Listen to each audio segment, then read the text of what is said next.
Dear students, today we are going to learn chapter number 6, the chapter The Artist.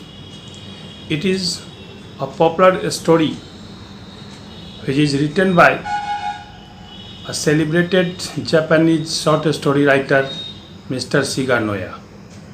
हम लोग आज पढ़ेंगे chapter 6 का the artist.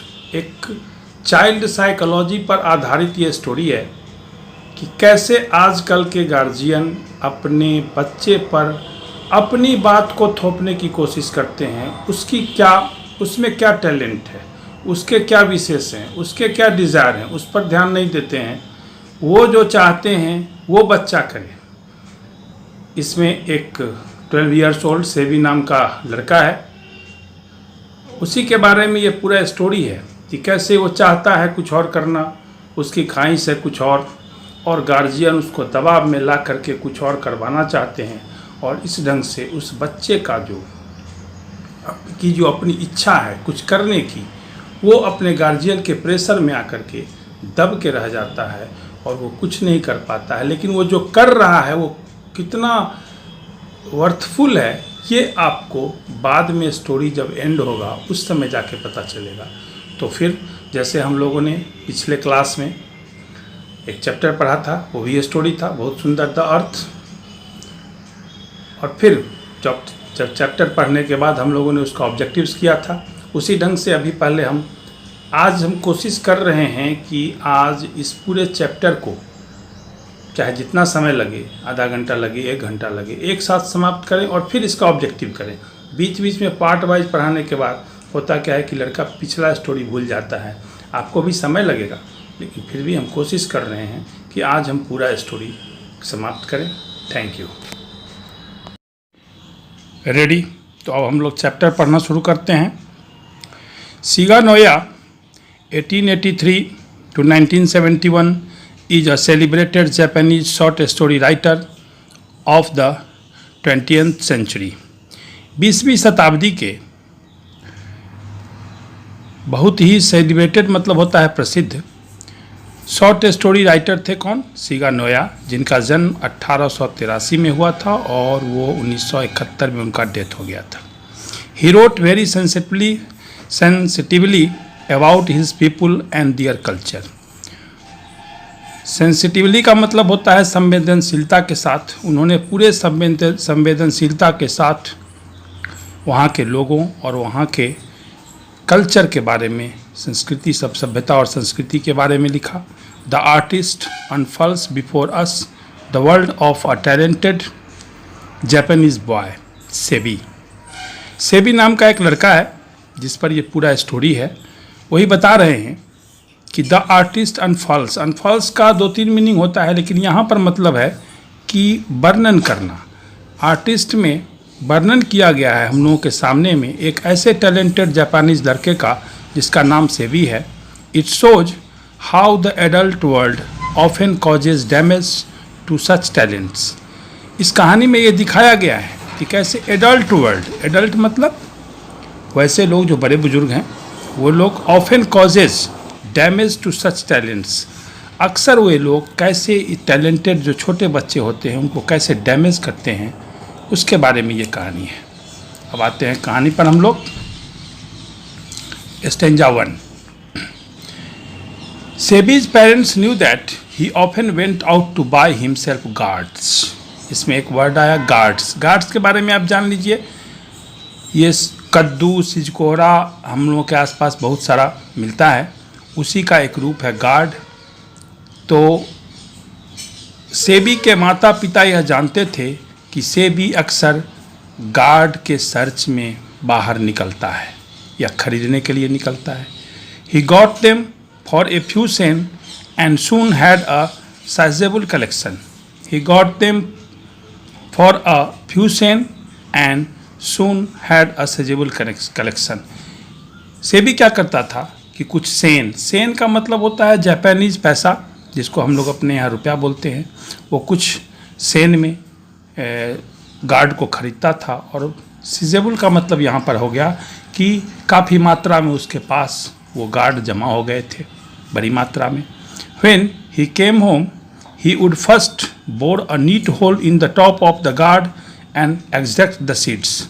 When he came home, जब वो गार्ड लेकर के घर आता था, he would first bore a neat hole in the top of the gourd. सबसे पहले एक साफ सुथरा छेद करता था उस गार्ड में, टॉप पर सबसे ऊपर में, and extract the seeds, और उसमें जो बीज होते थे, extract का मतलब होता है बाहर निकालना, बाहर निकालता था. Next, he applied tea leaves to get rid of the unpleasant gourd smell. Next, he applied tea leaves. बाद में वो क्या करता था कि चाय के पत्तियों का उपयोग करता था. गेट रीड ऑफ एक फ्रेज है जिसका मतलब होता है छुटकारा पाने के लिए, दूर होने के लिए. किस चीज़ से? The unpleasant guard smell. वो गार्ड जो होता था उसका स्मेल, महक जो है वो अच्छा नहीं था, सुगंध. इसलिए उस सुगंध को दूर करने के लिए, उस गंध को दूर करने के लिए वो चाय के पत्ती का इस्तेमाल करता था. He then fetched the sake which he had saved up from the dregs in his father's cup and carefully polished the surface. और ये सब करने के बाद तब वो क्या करता था? फेस्ट मतलब लाता था. सेक, सेक का मतलब होता है पेय पदार्थ, जो जापान में चावल से बनाया जाता है. ड्रिंक जिसको आप कोल्ड ड्रिंक्स वगैरह कहते हैं ना, तो वहाँ चावल का बना हुआ जो ड्रिंक होता है उसको सेक कहते हैं. Which he had saved up from the dregs in the father's cup. Dregs का मतलब होता है जब हम लोग चाय पीते हैं या पानी पीते हैं तो क्या होता है, एक दो बूंद उसमें छूट जाता है, 2 4 10 बूंद, उसी को ड्रेग्स कहते हैं. तो उसके फादर जो वो सेक पीते थे चावल का बना हुआ, उसका जो लास्ट वाला 2 4 बूंद बचता था उसको वो जमा करके रखता था. And carefully polish the surface, और उसी ड्रेग्स से फिर उस गार्ड का सरफेस, ऊपरी हिस्सा जो होता था उसको वह पॉलिश करता था, चमकाता था. सेवी was passionately interested in guards. Passionately का मतलब होता है पूरे आवेश के साथ, पूरे भाव के साथ, शौक उसका था कि वो इंटरेस्टेड इन गार्ड्स, गार्ड्स में उसका पूरा ध्यान लगा रहता था. One day as he was strolling along the beach. Strolling मतलब होता है धीरे धीरे टहलना, भटकना कहीं पर अगल बगल में. अलोंग द बीच, बीच मतलब समुद्र का वो किनारा जो जहाँ पर बालू वगैरह होते हैं. एक दिन वो वहाँ टहल रहा था. Observe in his favourite subject. Favourite subject, subject मतलब यहाँ क्या, वो जो चाहता था खोजना, उसी को ऑब्जर्व वो खोज रहा था. He was startled by an unusual sight. Startled का मतलब होता है अचंभित हो जाना, भौचक्का हो जाना. एकाएक वह बहुत भौचक्का हो गया. By an unusual sight. Unusual sight मतलब एक ऐसा दृश्य जिसने, जैसा कि उसने कभी नहीं देखा था. He caught a glimpse of the bald, elongated head of an old man hurrying out of one of the huts by the beach. Caught a glimpse. glimpse का मतलब होता है झलक. एकाएक उसको एक झलक पड़ी. the bald, bald मतलब गंजा, जिसके सर पर कोई बाल नहीं हो. elongated, elongated मतलब लंबा. head मतलब एक गंजा और लंबा हेड उसने देखा. of an old man, एक बूढ़े आदमी का, जो कि hurrying out of one of the huts by the beach. उसी बीच के बगल में जो झोपड़ियाँ बनी हुई थी, उसी झोपड़ी से वो तेज़ी से निकल रहा था. What a splendid guard. जब उसने उस आदमी को देखा तो उसको लगा कि अरे वाह, ये कितना स्प्लेंडिड मतलब शानदार, अरे ये कितना शानदार गार्ड है. थॉट सेबी, ऐसा सेबी ने सोचा. The old man disappeared. एक कुछ ही समय के बाद, डिसअपियर्ड मतलब होता है गायब हो जाना, वो बूढ़ा आदमी उस जगह से गायब हो गया जहाँ पर उस सेबी ने उसको देखा था. फ्रॉम साइट मतलब दृश्य से. वैगिंग हिज बाल्ड पाइन पेट. वैगिंग मतलब होता है हिलाना डुलाना, ठीक है. तो और पाइन मतलब होता है एक तरह का लकड़ी, और पेट मतलब हेड, माथा, सर. वो अपना वो जो लकड़ी नुमा वो लंबा सा उसका हेड था, सर था, उसको हिलाते हुए वो एकाएक उस दृश्य से गायब हो गया. Only then did Seibei realized his mistake. और जब वो गायब हुआ तब जाकर के सेबी को लगा, अरे रे वो तो गार्ड नहीं था, हमसे तो गलती हो गई. And he stood there laughing loudly to himself. और वह खड़ा होकर के अपने आप पर हंसने लगा कि चलो भाई, ये तो आदमी था और इसको हम गार्ड समझ बैठे थे. ही laughed all the way home. वो घर की ओर जब जा रहा था तो पूरे रास्ते वो हंसता चला. Whenever he passed a grocery, a curio shop, a confectioner's, or in fact any place that sold guards, he stood for minutes on end, his eyes glued to the window, appraising the precious fruit. When ever he pass the grocery, जब कभी भी वह किसी grocery से गुजरता था यानी किराने की दुकान से, ए क्यूरियो शॉप से गुजरता था, ए कन्फेक्शनर्स मिठाई की दुकान से गुजरता था, और इनफैक्ट एनी प्लेस, और वो इन वास्तव में वो हर जगह दैट सोल्ड गार्ड्स, जहाँ पर कि गार्ड बिकता था, he stood for minutes on and, वह एक इस किनारे पर जाकर के वो खड़ा हो जाता था, और his eyes glued to the window, और उसकी आंखें जो है ग्लूड मतलब चिपक जाना, उस खिड़की पर चिपक जाती थी, appraising the precious fruit, appraising मतलब होता है मूल्यांकन करना शुरू करता था उस प्रेसियस मतलब बहुमूल्य, और फ्रूट गार्ड को भी फ्रूट माना गया है यहाँ पर, उसका वो मूल्यांकन करने लगता था कि ये जो गार्ड है वो कितने का है, वैल्यू उसका देखना शुरू करता था। Seibei was 12 years old and still a primary school, SEBI 12 साल का एक लड़का था और अभी वो प्राइमरी स्कूल में था। After class, instead of playing with the other children, class के बाद वह दूसरे बच्चों के साथ खेलने के बदले he usually wandered about the town looking for gourds, वह अक्सर शहर में भटकता था, टाउन में, लुकिंग फॉर खोजता था किस चीज़ को, गार्ड्स को। Then in the evening he would sit across legged in the corner of the living room working on his newly acquired fruit, और जब भी वो कोई नया फ्रूट लाता था, गार्ड लाता था, तो वो शाम में सिट अक्रॉस लेग, मतलब एक पैर पर दूसरा पैर रख करके और उस बीच में गोद में वो फ्रूट को रखता था, गार्ड को, living room working instead of, है ना, एक्वायर्ड फ्रूट, जो नया फ्रूट लाता था उसके साथ। When he had finished treating it, जब वो उसका पूरा उपचार कर देता था, जैसे आपने पहले पढ़ा कि छेद करता था, उसमें वो चाय वाला पत्ती डालता था। ही पॉड इन अ लिटिल सेक, वह पॉड मतलब उड़ेलना होता है, डालना होता है, उसके ऊपर वो थोड़ा सेक डालता था। इंसर्टेड ए कॉर्क स्टॉपर, कॉर्क स्टॉपर किसको कहते हैं, कॉर्क एक तरह का जिसको आप कहते हैं ना ढक्कन टाइप का, पुराना जो होम्योपैथी वाला शीशी उसी दवाई का होगा ना, उसमें देखिएगा कॉर्क लगा होता है, तो उसका स्टॉपर वो बना लिया था ताकि उससे वो सेक बाहर नहीं निकले। विच ही हैड फैशनड हिमसेल्फ, और उसको तैयार किया था, फैशन मतलब तैयार करना, उसने खुद उस कॉर्क को तैयार किया था। रैप्ड इन ए टॉवेल, और उसके बाद रैप्ड मतलब लपेटना, और उसके बाद उस गार्ड को एक टॉवेल में, एक तौलिए में लपेटता था। Put this in a tin specially kept for the purpose, और उसके बाद उस गार्ड को एक टीन में रख देता था जो बनाया ही गया था इसी पर्पस से, गार्ड को रखने के लिए। And finally placed the whole thing in the charcoal foot warmer, और पैर रखने वाला जो चारकोल का एक बना हुआ था, वो सारे चीज़ को उस पर रख देता था। Then he went to bed, और उसके बाद वो सोने चले जाता था। अब आते हैं हम लोग 5वां पैराग्राफ पर। As soon as he woke the next morning, जो ही वह सुबह अगले सवेरे उठता था, he would open the tin, वो सबसे पहले टीन को खोलता था। एंड एग्जामिन द गार्ड, और अपने गार्ड का एग्जामिन करता था, निरीक्षण करता था। The skin would be thoroughly damp, स्वाभाविक है जब उस तौलिए में लपेटा हुआ था तो उसका स्किन जो था, उस गार्ड का स्किन यानी ऊपरी हिस्सा डैम्प मतलब थोड़ा गीला हो जाता था, फ्रॉम द ओवरनाइट ट्रीटमेंट, रात भर जो उस पर वो सेक वगैरह का ट्रीटमेंट हुआ। Seibei would gaze adoringly at his treasure before tying a string round the middle and hanging it in the sun to dry. Seibei would gaze adoringly, Seibei जब उस चीज़ को निकालता था तो बहुत प्यार से, एडोरिंगली मतलब होता है बहुत प्यार से, उस अपने उस ट्रेजरी मतलब उसके लिए वही खजाना था जिस पर वो पूरे दिन लगा रहता था, तो अपने ट्रेजरी को बहुत प्यार से देखता था। Before tying a sting round the middle, उसके बाद उस वो जो गार्ड था उसके बीच में वो एक रस्सी धागा बांधता था। And hanging it in the sun to dry, और उसके बाद सूरज में उसको सूखने के लिए, धूप में उसको सूखने के लिए छोड़ देता था। Then he set out for school, और उसके बाद वो स्कूल चला जाता था। Seibei lived in a harbour town, harbour मतलब होता है बंदरगाह। सेबी एक ऐसे शहर में रहता था जो बंदरगाह था।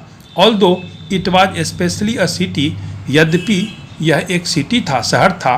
One could walk from one end to the other in a matter of 20 minutes.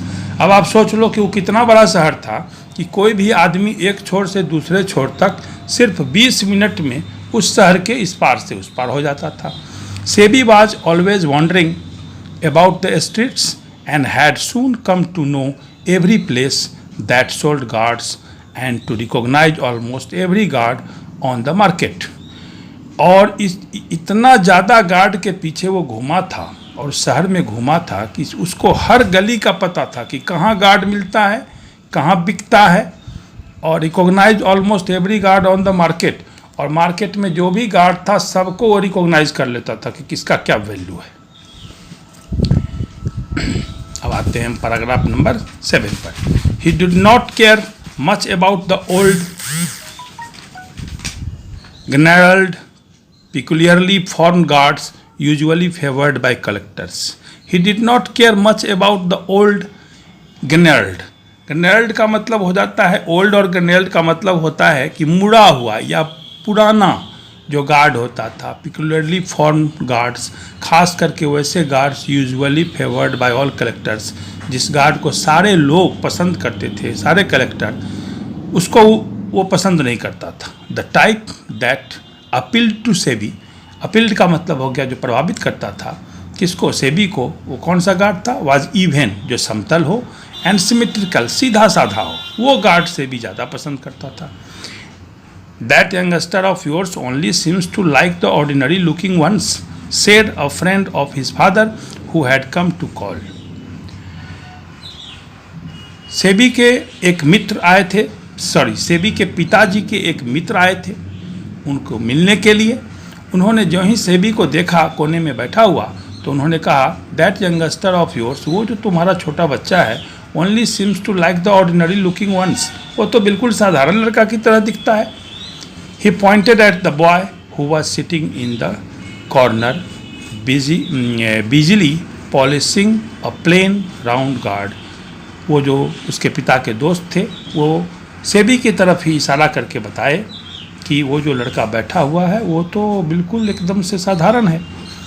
Fancy a lad spending his time playing around like with the gourds, said his father, giving Seibei a disgusted look.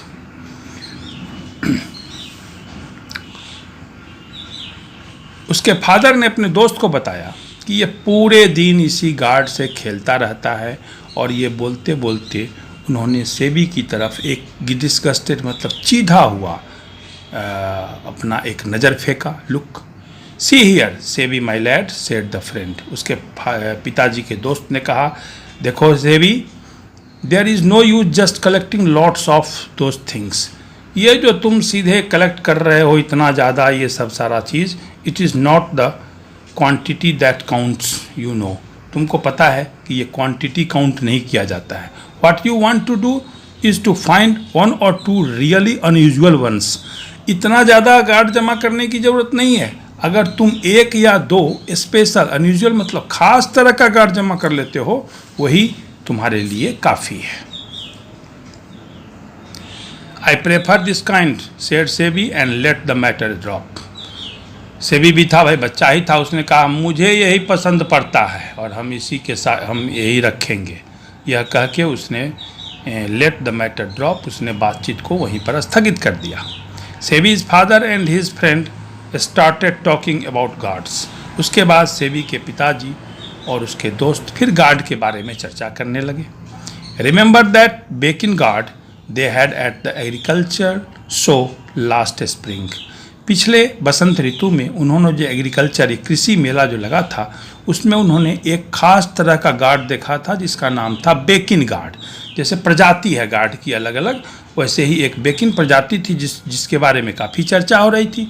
Said his father, it was a real beauty wasn't it. उसके पिता के दोस्त ने उसके पिता से कहा कि वाह, वास्तव में वो बहुत सुंदर गार्ड था, क्या नहीं था क्या? Yes, I remember that big long one. SEBI के पिताजी भी ने कहा कि हाँ हाँ, मुझे वो गार्ड याद है। अब हम लोग आते हैं पैराग्राफ नंबर 15 में। As Seibei listen to their conversation he was laughing inwardly. जब सेबी अपने पिता का और अपने पिता के दोस्त का ये कन्वर्सेशन बातचीत सुन रहा था, तो अंदर ही अंदर काफ़ी हंस रहा था। The बेकिन guard had made quite stair at that time. बेकिन guard वास्तव में उस समय में एक सनसनी, क्वाइट स्टार मतलब होता है सनसनी, फैला दिया था पूरे बाजार में। But when he had gone to see it, लेकिन जब सेबी उसको देखने गया, having no idea of course who Bekin might be, वास्तव में उसको कोई आइडिया बेकिन के बारे में नहीं था। He had found it rather stupid looking object. अब जब सेबी पहुंचा उस गार्ड को, बेकिन गार्ड को देखने के लिए, जो कि पूरा मार्केट में सनसनी फैला दिया था, तो उसको लगा रही तो बड़ा बेकार, स्टूपिड लुकिंग बेकार चीज़ है ही तो। And had walked out of the show, और वह उस कृषि मेला से बाहर निकल गया था। I didn't think so much of it, interrupted SEBI. वो मतलब उसके सेबी के पिताजी और उसके पिताजी के दोस्त जब ये सब बात कर रहे थे, तो सेबी बीच में इंटरप्ट, रोका और कहा कि अरे कुछ नहीं है, आप लोग बिना मतलब का बोल रहे हैं, कुछ नहीं था उसमें। It is just a clumsy great thing. वो तो क्लमसी मतलब होता है टेढ़ा मेढ़ा, वो तो कुछ नहीं था, वो तो टेढ़ा मेढ़ा एक चीज़ था जिसके बारे में आप लोग कह रहे हैं कि बड़ा अच्छा था। His father opened his eyes wide in surprise and anger. जब ही बीच में से भी इस बात को बोला तो उसके पिताजी बहुत ही गुस्से में और आश्चर्य होकर के उसकी तरफ आंख उन्होंने तरेरा। What is that, he shouted. उसके पिताजी चिल्लाए, जोर से उसको डांटा, है क्या बोलता है तुम? When you don't know what you are talking about, जब तुमको पता नहीं है तुम किसके बारे में बात कर रहे हो, you had better set up, तो चुपचाप बैठे रहो। सेबी डिड नॉट से अनदर वर्ड, और डर के मारे सेबी ने आगे फिर कुछ नहीं कहा। अब आते हैं हम लोग पैराग्राफ नंबर 19 में। One day when he was walking along an unfamiliar back street, एक दिन जब वह अनफेमिलियर बैक स्ट्रीट, वो एक ऐसे पिछले गली में घूम रहा था जहां वो कभी नहीं गया था। He came upon an old woman with a fruit stall. वो एकाएक उस औरत के सामने आ गया जो कि एक फ्रूट स्टॉल यानी कि फल बेचने का काम करती थी। उस औरत के सामने शी वाज सेलिंग ड्राइड परसिमन्स। परसिमन्स का मतलब होता है खजूर। खजूर आपने देखा होगा, सूखा हुआ खजूर बिकता हुआ। वो कुछ सूखे हुए खजूर को बेच रही थी, एंड ऑरेंजेस, और ऑरेंज भी बेच रही थी। On the shutters of the house behind the stall. Shutters मतलब गेट, उसके घर के पीछे का जो गेट था उस जगह पर, उस स्टॉल के पीछे में वो कुछ परसिमन्स यानी कि खजूर और ऑरेंज बेच रही थी। She had hung a large cluster of guards. Cluster का मतलब होता है गुच्छा। उसके पास एक बहुत बड़ा गार्ड्स का गुच्छा भी था जो वहाँ लटका हुआ था, उसको भी वो बेचने के लिए रखी हुई थी। Can I have a look, said SEBI, and immediately ran behind the stall and began examining the guards. Can I have a look? क्या मैं इसे देखूं? सेबी ऐसा बोला और वो दौड़ के पीछे चला गया जहाँ पर वो गार्ड लटका हुआ था और उसको एग्जामिन करने लगा, उसका निरीक्षण करने लगा। Suddenly he caught sight of one which was about 5 inches long and at first sight looked quite commonplace. एकाएक उसकी नज़र पड़ी एक 5 इंच के लंबे गार्ड पर और उसको लगा कि यही उसके लिए सबसे बेहतरीन है, जिसको गार्ड है जिसको वो खोज रहा था। Something about it made Sebi's heart beat faster. और उसके बारे में सोच करके सेबी का हृदय जो है वो जोर जोर से धड़कने लगा। How much is this one? उसने उस बूढ़ी औरत से पूछा इसका दाम कितना है। He asked, panting out the words. और वो इतना एक्साइटेड था कि हाँफ रहा था। पेंटिंग मतलब हाँफना, तो और हाँफते हुए उसने पूछा उस बूढ़ी औरत से इसका क्या दाम है। Well, said the old woman, since you are just a lad, I shall let you have it for 10 sen. उस बूढ़ी औरत ने कहा चूँकि तुम बहुत छोटे हो, अभी बच्चे हो, इसलिए मैं तुमको यह गार्ड सिर्फ 10 सेन 10 सेन में दे दूंगी।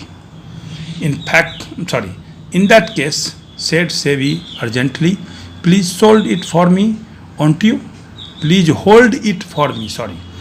In that case, said Sebi urgently, एकाएक बहुत जल्दी से सेबी कहा, please hold it for me, won't you? क्या आप कुछ देर के लिए इसे मेरे लिए रखेंगी?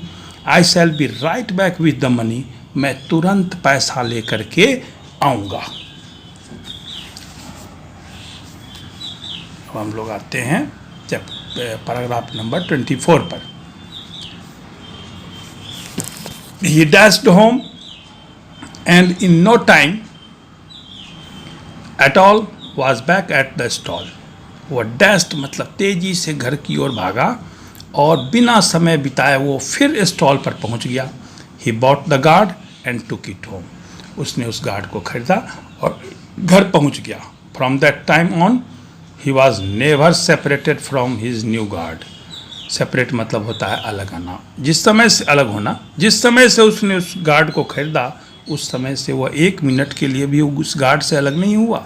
ही even took it along to school and used to polish it under his desk in class time. वह यहाँ तक कि उस गार्ड को लेकर स्कूल चला गया और उसको डेस्क के नीचे रख करके टीचर उधर पढ़ा रहे हैं और ये नीचे अपना गार्ड पर पॉलिश कर रहा है। अभी भी देखोगे हम लोग भी क्लास करते रहते हैं तो पीछे जो बैठा रहता है लड़का उसमें से कुछ मोबाइल निकाल के देखते रहता है, तो बेचारा अपना यहाँ पर वो गार्ड को ही पॉलिश कर रहा था। It was not long before he was caught at his by one of the teachers who was particularly incensed because it happened to take place in the ethics class. It was not long before he was caught at this by one of the teachers. ज़्यादा समय नहीं बीता होगा कि वह एक teacher ने उसको ऐसा करते हुए पकड़ लिया। Who was particularly incensed because वो काफ़ी incensed का मतलब यहाँ हुआ गुस्सा हो जाना। वो काफ़ी गुस्से हुए क्योंकि it happened to take place in an ethics class। चूँकि यह घटना जो घटी थी वो इथिक क्लास का मतलब होता है जिसमें नैतिक पाठ पढ़ाया जाता है, उस क्लास में यह घटना घटी थी। The teacher came from another part of the Japan. Teacher वहाँ के जो थे वो लोकल नहीं थे, दूसरे पार्ट से आए थे। And found it most offensive that children should indulge in such effeminate pastimes as collecting gourds. और चूँकि उन्होंने देखा कि ये बच्चा ऐसा है कि यह इस एफिमिनेट पास टाइम्स, एफिमिनेट का मतलब होता है औरताना वाला काम यह कर रहा है क्लास में बैठ कर के गार्ड के साथ। He never minded having his students sings naniwa bushi ballads however raucously. वह नहीं चाहते थे कि वो लड़का कोई भी जो हो वो नैनीवासी बैलेट्स का मतलब होता है जो जापानी लोग राष्ट्रगीत है वो भी उनके क्लास में हल्ला नहीं करेगा कि now when he found Sebi silently polishing his guards, his voice trembled with fury। फरी का मतलब होता है क्रोध। और जब उन्होंने देखा कि सेबी को उस गार्ड को पॉलिश करते हुए उनकी आवाज़ जो है वो गुस्से से थरथराने लगी। यू आर एन इडियट, तुम बहुत बड़े इडियट हो। ही शाउटेड, वो चिल्लाए teacher, there is absolutely no future for a boy like you. वास्तव में तुम्हारे जैसे लोगों लड़के का कोई भविष्य नहीं है। Then and there he confiscated the guard on which Sebi had spent so many long hours of work। उसके बाद confiscated का मतलब होता है छीन लेना। उन्होंने सेबी से उस गार्ड को छीन लिया जिस गार्ड पर सेबी ने spent so many long hours of work, बहुत सारा समय बिताया था जिस के काम में, और जिस गार्ड पर काम मेहनत करके। SEBI stared straight ahead and did not cry। SEBI जो है वो सिर्फ आगे की ओर देखता रहा और कुछ भी नहीं बोला। When he got home, जब वह घर गया, सेबी face was pale, उसका चेहरा पीला पड़ गया था। Without a word, he put his feet on the warmer and sat looking blankly at the wall। वह अपने घर पहुंचा और बिना कुछ बोले हुए अपने पैर को फुट वार्मर पर रख करके और सीधे खाली दिमाग से दीवार की ओर देखना शुरू किया। After a while the teacher arrived. कुछ समय के बाद टीचर आए। As Seibei's father was not at home from the carpenter shop where he worked. Seibei के पिताजी एक कारपेंटर के दुकान में काम करते थे, वहाँ से उसके पिता अभी तक नहीं आए थे। The teacher directed his attack on Seibei's mother. Teacher अब आ गए थे कंप्लेन करने के लिए। उन्होंने जब उसके पिता को नहीं देखा तो सीधे उसके माँ को उन्होंने डांटना शुरू किया। This sort of thing is the responsibility of the family. इस तरह का काम जो बच्चा करता है इसकी जिम्मेवारी परिवार की है। He said in the stern voice. वो एक काफ़ी ही सख्त और कठोर, स्टर्न मतलब कठोर आवाज़ में बोले, it is the duty of you parents to see that such things do not happen. ये आप पेरेंट्स का ड्यूटी है कि आप इस चीज़ को देखें कि इस तरह की घटना दोबारा नहीं हो। इन एन एगोनी, और इस कष्ट agony of embarrassment, Sebi's mother muttered some apology. In agony of embarrassment, एम्ब्रेसमेंट का मतलब उलझन होता है और एगोनी मतलब कष्ट होता है। ये कष्ट भरे उलझन के साथ सेबीज मदर म्यूटर्ड मतलब कुछ बुदबुदाया, सम एपोलॉजी, और उन्होंने क्षमा याचना की उस टीचर के साथ कि चलो गलती हो गई, हमारा बेटा था। Meanwhile Seibei was trying to make himself inconspicuous. इसी बीच में सेबी चाहता था अपने आप को इनकंस्पिक्यूअस करना, साधारण बना के रखना, ऑर्डिनरी बना के, as possible in the corner, एक कोने में छुप के वो सारा खेल देख रहा था। Terrified he glanced up at the vindictive teacher and at the wall directly behind where a whole row of fully prepared gourds was hanging. उसने एक झलक फिर विंडिक्टिव का मतलब क्या हो गया? प्रतिशोधी मतलब होता है कि एकदम टीचर जो थे एकदम बदला लेने के मूड में थे कि चलो आज हम उसको घर पर जाकर के बदला लेंगे। वो डायरेक्ट उनको देखा और फिर उसने एक नज़र उसकी पड़ी कहाँ? Fully prepared gourds was hanging, उस दीवार की तरफ जहाँ पर कि पूरी तरह से, ओह सॉरी हम तो बहुत आगे बढ़ गए। अच्छा चलो, अगर आप लोग बुक खोले होंगे तो आपको समझ में आ गई होगी। चलो उतना देर के लिए सॉरी, फिर देखते हैं कहीं मौका मिलेगा दोहरा देंगे। All fully prepared gourds was hanging, उसने देखा कि पूरी तरह से वो गार्ड जो है जो लटका हुआ था, कहीं उस पर नज़र पड़ गई हमारे टीचर की तो क्या होगा? What would happen if the teacher caught sight of them, क्या होगा जब टीचर की नज़र उस पर पड़ेगी? Trembling inside he waited for the worst but at length the man exhausted his rhetoric and stamped angrily out of the house.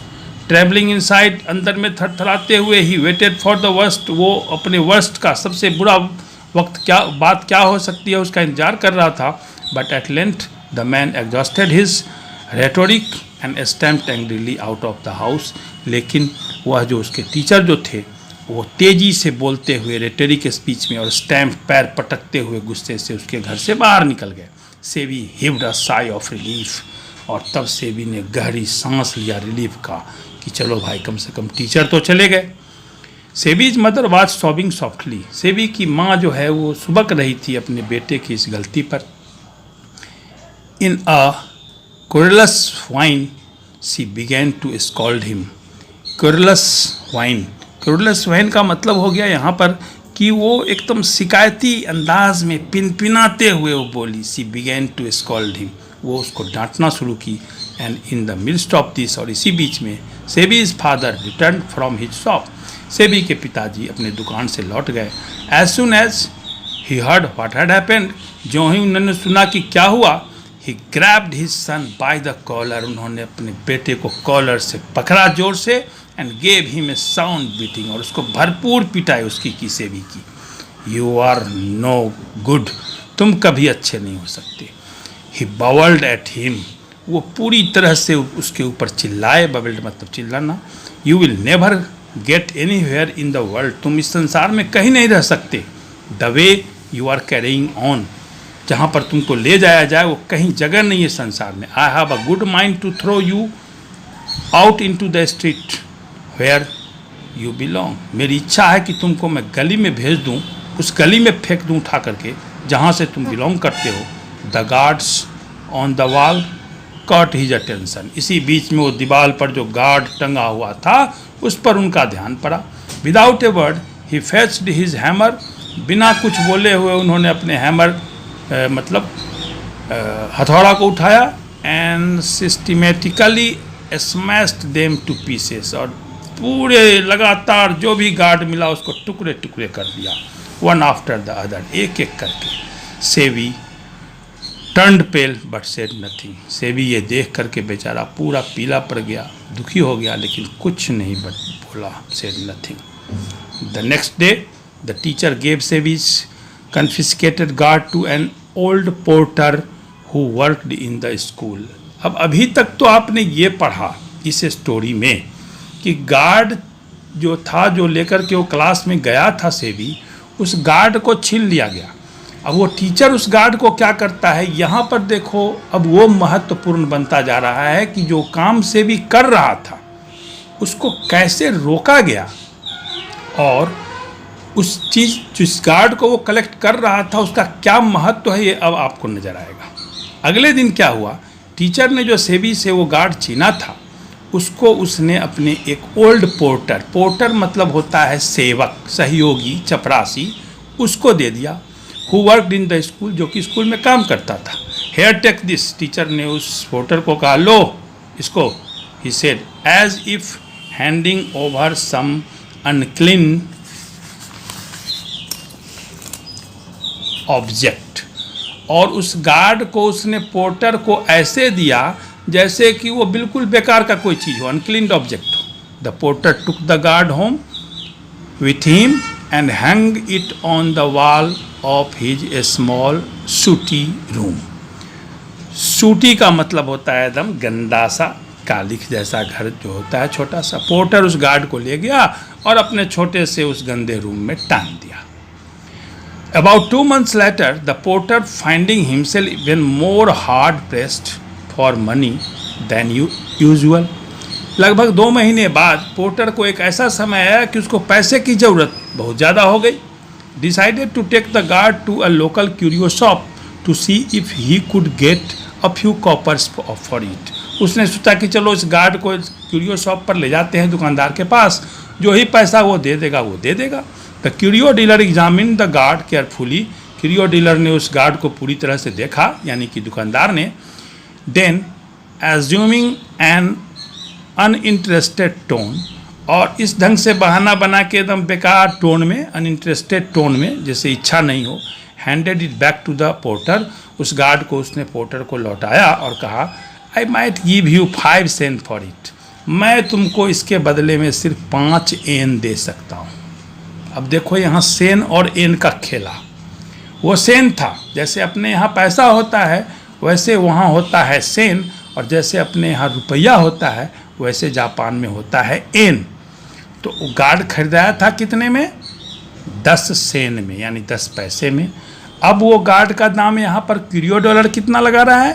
5 N, यानी 5 रुपया। वैल्यू तो यहीं पर बढ़ गई, और वो भी कम करके बता रहा है। द पोर्टर वाज अस्टाउंडेड, यह सुन करके पोर्टर जो है वो थोड़ा सा वो भी बेवकूफ़ नहीं था, पोर्टर जो है वो भी काफ़ी तेज था। तो वो जो है आश्चर्यपूर्वक देखा कि अरे इतना सारा गार्ड है, अस्टाउंडेड, आश्चर्यचकित, but being quite an astute का मतलब चालाक। लेकिन देखा कि साला 5 बता रहा है हमको, तो इसका ज़्यादा दाम भी हो सकता है। वो थोड़ा चालाक बना।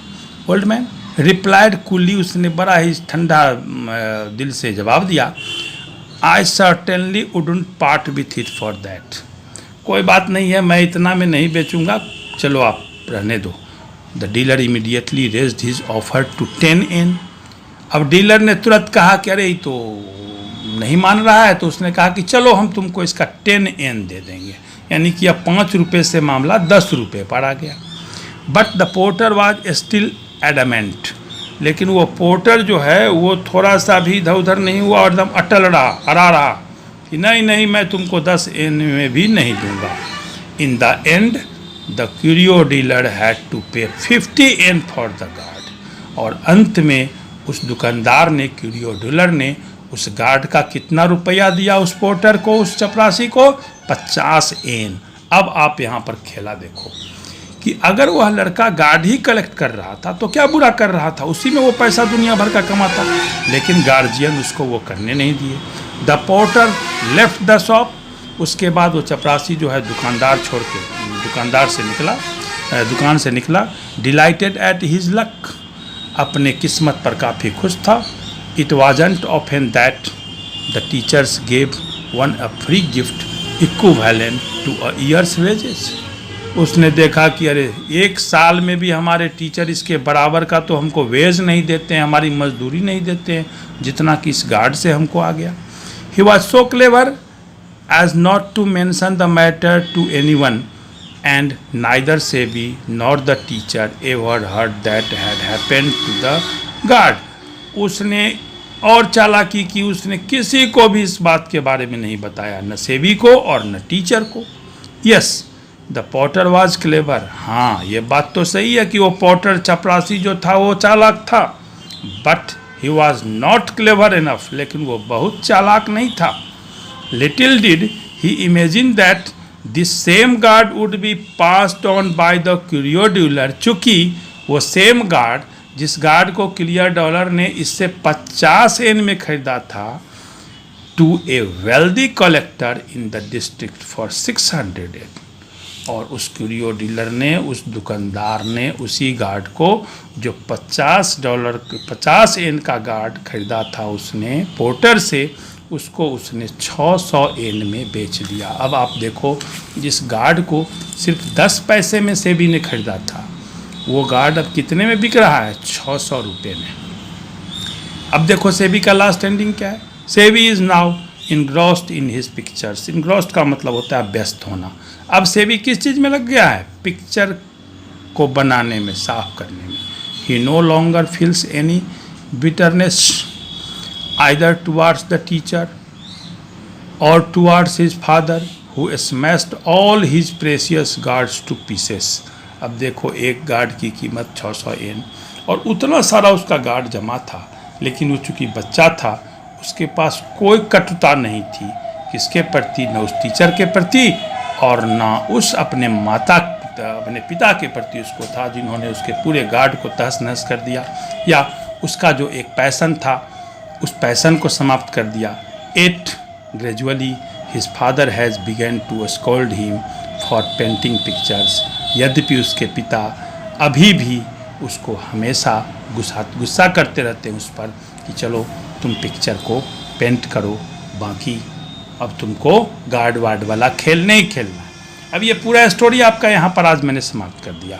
इसमें आपने क्या देखा? मैंने शुरू में भी आपको कहा था कि ये स्टोरी ये बताता है कि चाइल्ड साइकोलॉजी को आप, बच्चे के मनोविज्ञान को आप ध्यान से समझें, उसकी जो इच्छा है उसको करने दें।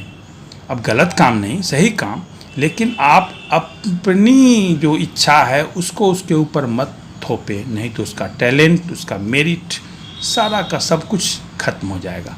अब नेक्स्ट क्लास में हम लोग इस चैप्टर का ये ऑब्जेक्टिव्स देखेंगे। Thank you.